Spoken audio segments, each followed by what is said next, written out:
말씀을 봉독하겠습니다. 아이시 블레셋 사람에게 이르되 너는 칼과 창과 단창으로 내게 나아오거니와 나는 만군의 여호와의 이름 곧 내가 모욕하는 이스라엘 군대의 하나님의 이름으로 내가 나아가노라. 사무엘상 17장 45절 말씀. 아멘. 아멘. 예, 오늘은 신앙인의 후원자라는 제목으로 함께 은혜를 나누려고 합니다. 사람이 이 세상을 살아가는데 많은 것들이 필요합니다. 눈에 보이는 것도 필요하지만 특별히 눈에 보이지 않지만 가장 좋은 재산이 있다라고 저는 이렇게 말씀드리고 싶어요. 많은 것이지만 그 중에 하나가 저는 용기라고 이렇게 말씀드리고 싶습니다. 여러분 주변에 용기 있는 사람들이 있지 않습니까? 그런 사람들을 보면은 참 부럽지 않습니까? 사람들 앞에 나서서 갖고 자신의 뜻을 조목조목 말할 수 있는 그런 용기가 있는 사람, 또 사람들 앞에서 자기 자신의 장점들을 서스럼 없이 말할 수 있는 용기가 있는 사람, 또 사람들에게 필요시 예스냐 노를 명확하게 말하고 자신이 필요할 때 주저하지 않고 자신을 헌신의 도구로 내어놓을 수 있는 그런 결단이 있는 사람, 용기가 있는 사람, 그런 사람들을 보면은 참 부럽습니다. 그리고 저도 그런 사람이 되길 간절히 원하고 있다라는 것이죠. 그래서 사람이 살아가는데 가장 좋은 재산을 저는 눈에 보이지 않지만 용기라고 그렇게 말씀드리고 있습니다. 용기, 자신감, 믿음, 확신, 이것처럼 중요한 것 없다라는 것이에요. 그래서 이것을 보이지 않는 재산이다라고 그렇게 저는 이렇게 표현하고 싶다라는 것입니다. 많은 재산 중에, 이런 보이지 않는 재산 중에 몇 가지가 우리의 삶 가운데에 필요한 것들이 있어요. 저는 첫 번째로 그것을 지식이라고 말씀드리고 싶습니다. 지식의 재산. 오늘은 지식사회죠. 아는 것이 힘입니다. 오늘은 기술, 지식, 정보, 능력을 가지고 있어야 밀리지 않는다라는 것입니다. 뒤처지지 않고 낙오되지 않고 앞서가면서 살아갈 수 있다라는 것입니다. 그래서 지식이 재산인 그런 시대에 저와 여러분들이 살아가고 있다라는 것이에요. 두 번째는 좋은 이웃이 우리의 삶 가운데에 필요하다라는 것입니다. 오늘은 나 혼자서 세상을 살아갈 수 없는 그런 시대에 우리가 살아가고 있다라는 것이에요. 반드시 좋은 이웃이 있어야 된다라는 것입니다. 좋은 부모, 좋은 형제, 좋은 친구, 좋은 이웃과 좋은 지인들은 모두 우리 인생에 있어서 좋은 이웃이 된다라는 것이에요. 이 사람들은 나에게 평생 함께 해주면서 때로 용기도 주고 나를 보호해주는 좋은 이웃이 된다라는 것입니다. 이런 이웃들이 없으면 살아가기가 외롭고 참 힘들다라는 것이에요. 여러분 고향을 떠난 실향민들을 한번 보십시오. 대한민국에 오직 혼자뿐입니다. 그래서 명절 때 되면 가장 외롭고 고독하게 살아간다라는 것이에요. 이 땅에서 삶의 터전을 이루었어도 그 사람들이만 느낄 수 있는 그 고독이 있다라는 것입니다. 그 고독함은 이길 수가 없다라는 것이죠. 고아들을 보십시오. 아무도 없어요. 부모가 없습니다. 그러니 얼마나 외롭고 고독하겠습니까? 다 이뤘으면 뭐합니까? 봐주고 함께 나눌 사람이 없는데 말이죠. 그래서 내 고향, 내 나라, 나의 부모, 형제, 이웃, 친구는 우리 인생에 있어서 정말로 중요한 사람들이라는 것이에요. 그래서 여러분 이 관계를 관리를 잘해야 됩니다. 내가 도움을 주고 뿐만 아니라 더 나아가서 내가 도움을 받는 관계로 발전되어야 된다는 것이에요. 특별히 세 번째로 우리 신앙인이 받아야 될 도움이 있는데 필요한 요소가 있는데 그것은 무엇이냐면은 영적인 도움을 받아야 된다는 사실을 기억하셨으면 좋겠습니다. 여러분 신앙생활은 영적인 생활 아닙니까? 그래서 신앙인에게 있어서는 하나님의 절대적인 도움이 반드시 있어야 된다는 것이에요. 여러분 이 도움이 없으면은 우리는 신앙생활을 효과적으로 하기 힘들다라는 것입니다. 여러분 신앙생활은 우리의 힘으로 하는 것이 아니에요. 우리의 힘으로 하는 것이 절대로 아닙니다. 하나님의 도우심으로 하나님의 은혜로 우리가 신앙생활을 계속해서 해나갈 수 있다는 사실을 인정해야 된다는 것입니다. 여러분 이 예배 자리에 어떻게 오셨습니까? 우리의 힘으로 왔다고 생각하십니까? 아닙니다. 하나님께서 은혜를 주시고 도우셔갖고 이 예배 가운데에 우리들을 초청하셨다라는 사실을 우리는 인정하셔야 되고 그것을 알아야 된다라는 것이에요. 그래서 하나님의 도우심으로 말미암아 우리가 이 자리 가운데 있다는 것을 알아야 된다는 것입니다. 여러분, 신앙인들은 하나님의 절대적인 도움을 받아서 하루하루를 살아가는 사람들이죠. 그렇게 살아간다면 이 세상을 살아가기가 훨씬 더 수월해진다는 것이에요. 여러분, 상황이 변치 않아도 다른 사람들과는, 세상 사람들과는 다르게 반응하는 것이 신앙인의 모습이라는 것입니다. 이것이 주님과 동행하는 삶이라는 것이에요.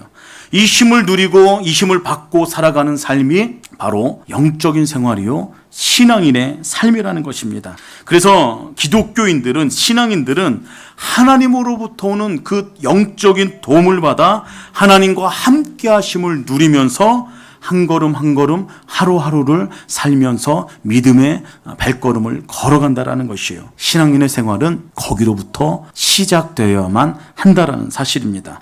오늘 본문에 나오는 다윗의 모습을 보십시오. 참 아무리 봐도 신기한 내용이에요. 신기한 내용, 신비스러운 내용입니다. 골리앗과 다윗이 싸우는 그런 내용 아닙니까? 다윗과 골리앗을 비교해 보십시오. 누가 봐도 비교가 되지 않는 그런 상대입니다. 확률을 보면 제로예요, 제로. 다윗이 골리앗을 이길 수 있는 확률이 제로라는 것입니다. 근데 여러분, 성경을 보십시오. 이 싸움에서 누가 이깁니까? 다윗이 이기지 않습니까? 옛날 전투에는 기선을 제압하는 눈빛이 중요했다고 그래요. 거기서 승패가 갈린다고 합니다. 상상해 보십시오. 다윗이 지금 골리앗 앞에 나갈 때 그 눈빛은 아주 무섭고 날카로움이 들어있다라고 한번 상상해 보시길 바랍니다. 그 다윗을 상상하면서 다윗이 말한 부분들을 한번 묵상해 보십시오. 너는 칼과 창을 가지고 내게 오지만 나는 만군의 여호와 하나님을 앞세우고 나는 나간다. 여러분, 그 다윗의 모습을 한번 상상해 보십시오. 이런 사람을 누가 당해나겠습니까? 그런데 골리앗은 코웃음치죠. 방심했다라는 것이에요. 여러분, 누가 전투에서 방심합니까? 그러다가 다윗이 던진 그 돌이 방심하던 골리앗의 이마에 꽂혀서 박혀서 쓰러진 것 아니겠어요? 이런 영적인 자신감, 이런 용기, 주저함 없음, 얼마나 다윗이 가지고 있는 것, 아름다운 것들입니까? 굉장히 강력한 힘 아닙니까? 이런 용기, 힘, 능력, 확신, 여러분, 이런 것들은 그냥 주어지는 것이 아니에요. 이 요소들은 하나님을 바라보며 나갈 때 그 하나님의 도우심을 잇는 데서 오는 힘이고 용기라는 것이에요. 여러분, 이것은 그냥 한 번에 단순간에 오는 것이 아닙니다. 오래전부터 다윗이 그 하나님을 경험했기 때문에 이 골리앗 앞에서도 이 당당함이 드러냈다라는 것이에요. 제가 수요 예배 때도 그런 말씀을 들었어요. 죄도 단번에 한 번에 짓는 것이 아니다 라고 제가 그런 말씀을 드렸을 것이에요. 죄도 계속해서 뭔가 묵상하고 생각하다가 어느 날 행동으로 드러나는 것입니다. 이 당당함과 이 믿음도 마찬가지예요. 어느 한순간에 드러나는 것이 아닙니다. 하나님으로부터 계속해서 다름받고 하나님의 도우심을 힘입고 그것이 축적되어서 가장 중요한 순간에 이 용기가, 이 당당함이 드러난다는 것이에요. 그래서 여러분, 신앙인들은 날마다 하나님을 경험해야 될 줄 믿습니다. 하나님을 만나야 된다는 것이에요. 그래야 이런 은혜를 입고 하나님의 든든한 후원을 받을 수 있다라는 사실이죠. 그래서 그 하나님을 만나는 방법을 몇 가지 나누고 함께 기도하는 시간 가지려고 합니다. 첫 번째는 하나님을 언제 만나느냐? 기도 속에서 하나님을 만나게 된 줄 기억하시길 바랍니다. 하나님을 만나야 되는데 우리가 언제 하나님을 만나느냐? 기도 가운데에 하나님을 만날 수 있다는 것이에요. 여러분, 우리 흔히 기도라고 하면은 우리들이 간절히 원하는 것, 필요를 구하는 것, 그것을 기도라고 오해할 수 있을지도 모르겠습니다. 그러나 그것은 기도의 한 부분이 되는 것이죠. 그런데 기도는 신앙인의 일상생활이라는 것입니다. 그 일상의 기도 시간을 통해서 무한한 힘을 공급받는 시간인 것이에요. 하나님의 마음을 헤아리는 시간인 것입니다. 하나님의 뜻을 알아가는 시간인 것이에요. 그 시간이 신앙인의 기도의 삶이라는 것이죠. 예수를 믿지 않는 간디라는 사람이 있어요. 이 사람이 예수를 믿지 않는 사람입니다. 그럼에도 불구하고 일주일에 일정의 시간을 떼내서 깊이 골똘히 생각하는 시간을 가졌다고 해요. 뭔가를 고민하는 시간을 가졌다고 합니다. 그래서 그 시간을 통해서 간디는 무엇인가를 정리하고 힘을 공급받았다고 합니다. 그래서 그 힘으로 무정의 싸움을 싸울 수 있었다라고 해요. 근데 신앙인은 어떤 사람들입니까? 날마다 하나님 앞에 나아가는 사람들 아닙니까? 그래서 하나님으로부터 힘을 공급받는 그런 사람들 아니에요? 그러니까 신앙인들은 그 든든한 하나님의 도우심을 힘입어서 날마다 승리를 누리는 사람이라는 사실을 기억하시길 바랍니다. 여러분, 기도하다가 하나님을 만난 사람들 참 많이 있어요. 저는 대표적으로 고넬료가 그런 사람이다라고 말씀드리고 싶습니다. 고넬료가 기도하다가 하나님을 만났어요. 하나님의 음성을 들었습니다. 고넬료가 제 9시간에 기도를 하지 않습니까? 오늘로 말하면 오후 3시입니다. 그 오후 3시는 여러분 생각해 보십시오. 가장 피곤한 시간 아닙니까? 가장 피곤한 시간이고 여름으로 따지면 그냥 가장 더운 시간이에요. 아무것도 하기 싫은 시간. 그 시간에 고넬료는 하나님 앞에 기도했다라는 것입니다. 그 말은 고넬료가 매일 기도하는 시간을 정해놓고 하나님 앞에 나아갔다라는 소리예요. 아마 고넬료는 이런 기도하는 삶을 굉장히 오랫동안 살아왔을 것입니다. 근데 어느 날 그 기도 시간에 하나님의 음성을 듣습니다. 하나님의 응답이 왔어요. 그리고 하나님을 경험하게 됩니다. 그 기도 속에서 구체적으로 하나님께서 무엇인가를 지시를 하시죠. 그의 앞날을 인도해 주셨어요. 그가 구원받습니다. 베드로를 통해서 복음을 듣고 구원을 받고 성령을 경험하게 되지 않습니까? 여러분, 이것이 신앙인의 삶이라는 것이에요. 그래서 우리 신앙인에게 있어서는 이렇게 기도하는 시간과 삶이 우선적이어야 된다는 것입니다. 여러분, 모세가 왕궁에서 40년 살았어요. 그러다가 어느 날 살인을 저지르지 않습니까? 그래서 하루아침에 전과자가 되어서 미디안 강야로 도망갑니다. 그리고 그곳에서 또 40년을 살아갔죠. 그는 하루도 왕궁 생활을 잊지 못했을 거예요. 그때를 회상하면서 자신의 모습을 회사 바라볼 때 얼마나 초라했겠습니까? 형편없이 낙오됨에 그의 인생을 어떻게 보면은 비관할지도 모르는 것입니다. 이 모세가 어느 날 호렙산에 올라갑니다. 성경에 나와 있지는 않지만은 제가 추측컨대 모세는 아마 기도했을 것 같아요. 어떤 기도를 했을까요? 하나님, 왜 나를 버리십니까? 나를 언제까지 이렇게 그냥 놔두실 것입니까? 나는 누구입니까? 하는 내가 어떻게 해야 됩니까? 여러분, 그런 기도 하지 않았을까요? 굉장히 심각한 기도합니다. 좌절의 자리에서 눈물을 흘리며 하는 기도 아닙니까? 그때 그곳에 하나님께서 나타나시죠. 너희 있는 곳에서 신을 벗으라. 이곳은 거룩한 곳이니라. 모세가 그곳에서 직접 하나님을 대면하게 됩니다. 그리고 하나님께서는 모세에게 새로운 임명을 부여하시게 되죠. 너는 일어나 애굽으로 가라. 가서 고통받고 있는 내 민족을 구원해라. 모세는 하나님으로부터 다시 부르심을 받고 애굽으로 돌아갑니다. 기도 속에서 하나님을 만나게 된 것이에요. 여러분, 이렇게 기도는 그리스도인들에게 굉장히 중요한 요소입니다. 왜요? 하나님을 만나는 통로이기 때문이에요. 사랑하는 성도 여러분, 기도라는 통로를 통해서 하나님의 임재를 경험하는 우리 세운교회 교우 여러분들 다 되기를 예수 그리스도의 이름으로 축복합니다. 우리가 하나님을 만나는 통로, 또 다른 통로가 있습니다. 두 번째는 무엇이냐면은 실패 속에서 하나님을 경험하게 된다는 것이에요. 여러분, 저는 여러분들이 가능하면 실패하지 않으셨으면 좋겠습니다. 실패를 해도 평생 한두 번쯤이면은 좋게요. 실패의 순간은 여러분, 인간적인 면에서 보면은 어떻게 하면은 참 불행한 자리 아닙니까? 이 실패는 사람들에게 용기를 빼앗아 갑니다. 시리를 안겨주고 고뇌하게 하는 그런 순간이라는 것이죠. 그런데 제가 지속적으로 말씀드리지만은, 매주마다 말씀드리지만은, 우리 신앙인에게 있어서 실패의 순간도 참 아름답고 귀한 시간이 될 수 있다는 사실이에요. 왜요? 그 순간 그 자리가 바로 하나님을 만나는 자리이기 때문입니다. 그리고 복을 받는 자리예요. 그렇게 보면은 실패라는 것은 축복의 도구라고 볼 수 있다는 사실이죠. 여러분, 1965년 신춘문예의 희곡 성야로 등단해서 작가, 또 연극배우, 그리고 방송인으로 살아온 오혜령이라는 분이 계십니다. 이분은 지금 이제 목사님 사모님이세요. 근데 이분의 인생을 보면은 참 파란만장한 인생을 살아가세요. 어떻게 파란만장하냐? 참 많이 아프셨습니다. 삶도 화려했지만은 참 많이 아프셨어요. 4살 때 폐렴에 걸려서 죽을 고비를 넘겼습니다. 그리고 초등학교 4학년 때는 심장염, 방광염, 관절염에 걸려서 2년 동안 아주 고통 속에 살아가요.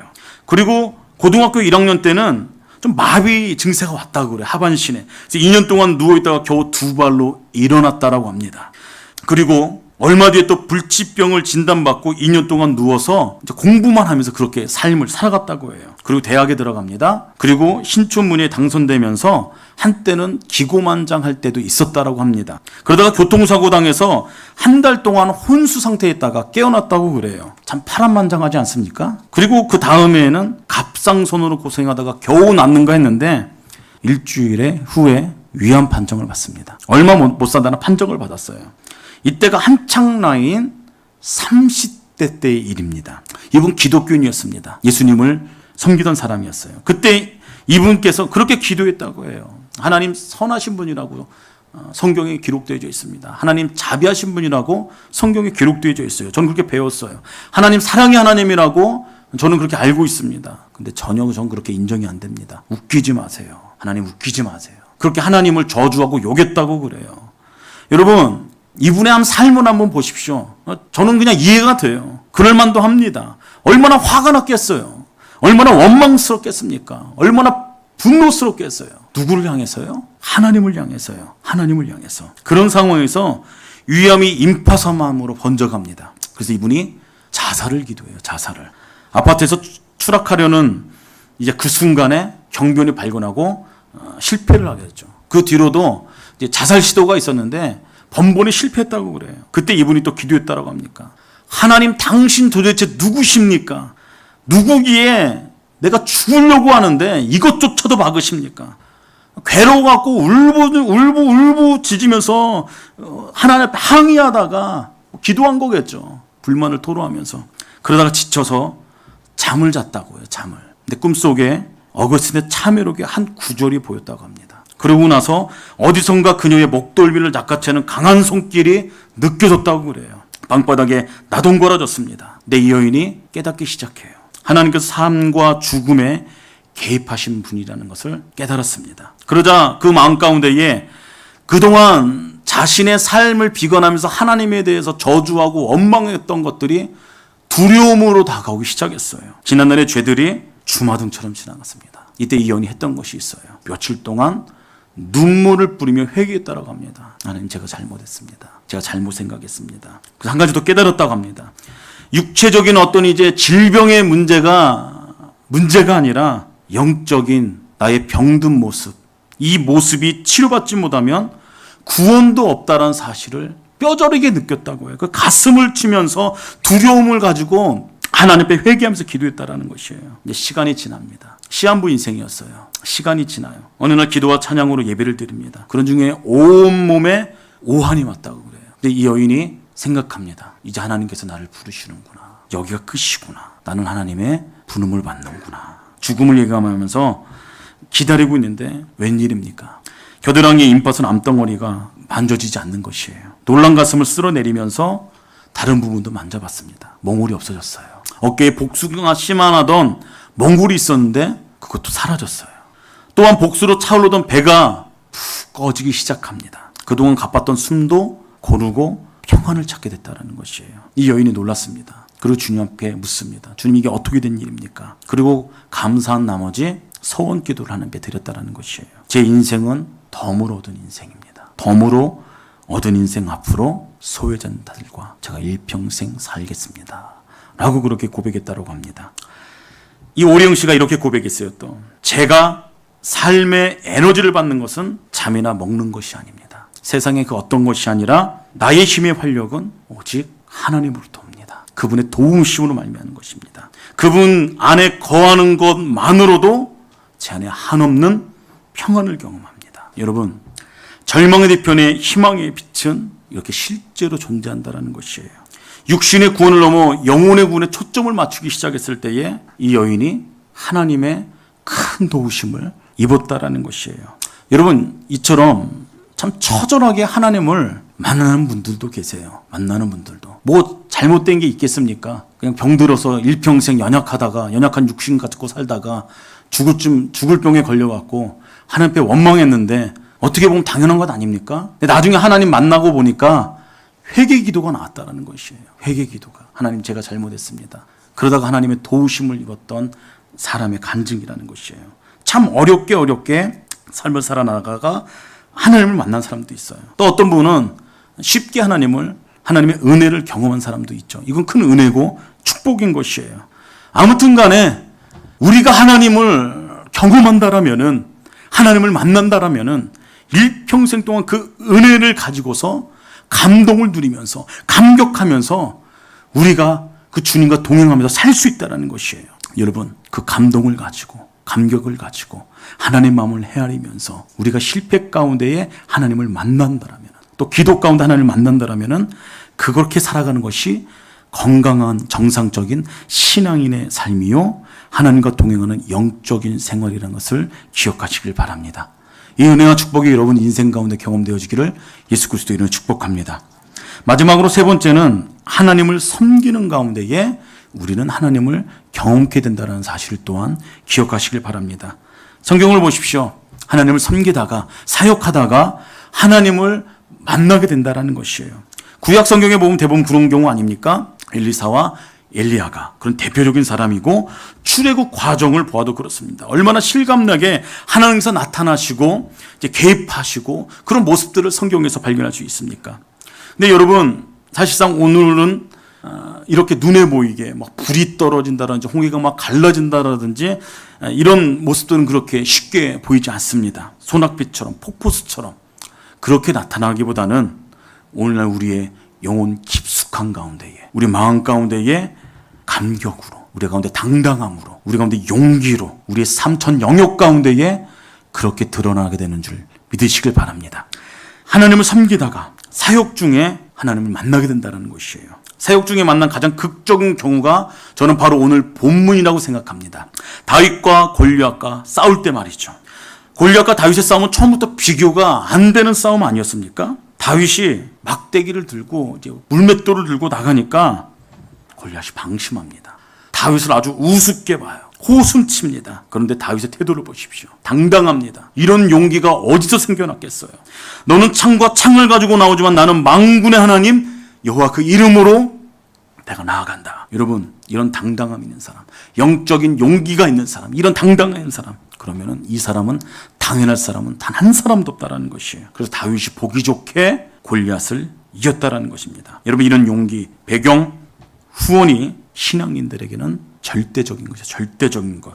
여러분, 우리의 인생에 있어서 가장 큰 배경, 후원자 되신 분이 누구입니까? 하나님인 것을 기억하십시오. 다른 것이 아니에요. 다른 것이 아니에요. 눈에 보이는 것이 아닙니다. 눈에 보이진 않지만 지금도 살아계셔서 우리 인생 가운데 역사하신 그 하나님, 그 하나님의 신앙인의 든든한 후원자 되신 분이세요. 그 하나님의 도우심과 은혜를 힘입어 날마다 힘을 얻으며 살아가는 세움교회 여러분들 다 되기를 예수 그리스도의 이름으로 축복합니다.